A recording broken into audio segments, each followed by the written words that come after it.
پوری بے تکلفی کے ساتھ آج اپنی شادی کا واقعہ سناتا ہوں. شاید کچھ نوجوانوں کے اندر غیرت جاگ جائے. میرا رشتہ جس خاندان میں طے ہونے لگا، اعلیٰ درجے کا دیندار خاندان، یو پی کے تبلیغی جماعت کے امیر کی بیٹی حضرت شاہ عبد القادر رائے پوری رحمۃ اللہ علیہ کے خاص الخاص تربیت یافتہ کی بیٹی.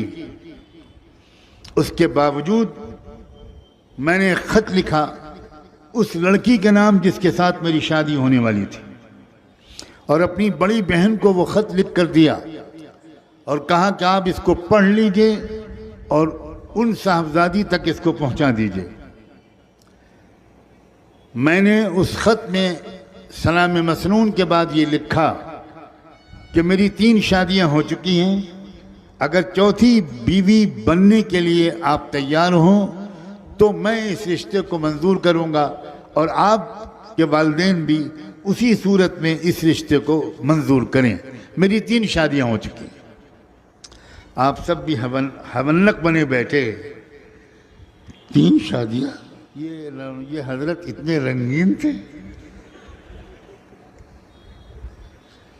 نوجوانی میں یہ جوش، یہ حوصلہ، یہاں ایک سے ہی ٹیڑھے ہوئے جا رہے ہیں. گھبراؤ مت، میں اب اگلا جملہ بتاتا ہوں. میری ایک شادی ہو چکی ہے علم سے، میری دوسری شادی ہو چکی ہے ذکر سے، میری تیسری شادی ہو چکی ہے دعوت و تبلیغ اور اعلاء کلمت اللہ سے.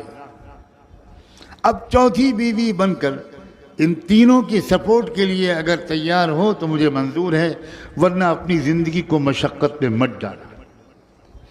میری بہن نے یہ خط پڑھا، کہا تمہارا دماغ خراب، یہ کوئی خط دینے کا ہے؟ اس طرح لکھا جاتا ہے کہ میری 3 شادیاں ہو چکی. میں نے کہا آپ خط پھاڑ کے پھینک دیجئے، میں نے پہلے سے اس کی نقل تیار کر رکھی. آپ نہیں بھیجیں گی؟ میں روز شام کو مرکز جاتا ہوں، لڑکی کے والد صاحب کے ساتھ روزانہ میرے 2-3 گھنٹے گزرتے ہیں. میں انشاءاللہ ان کے ذریعے یہ خط بھجوا دوں گا، بھجواؤں گا ضرور، کیونکہ میں کلیئر کٹ بات کہنا چاہتا ہوں کہ میری زندگی کا ایک مشن ہے.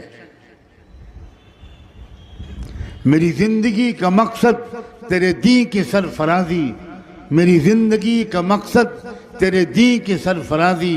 میں اسی لیے مسلمان، میں اسی لیے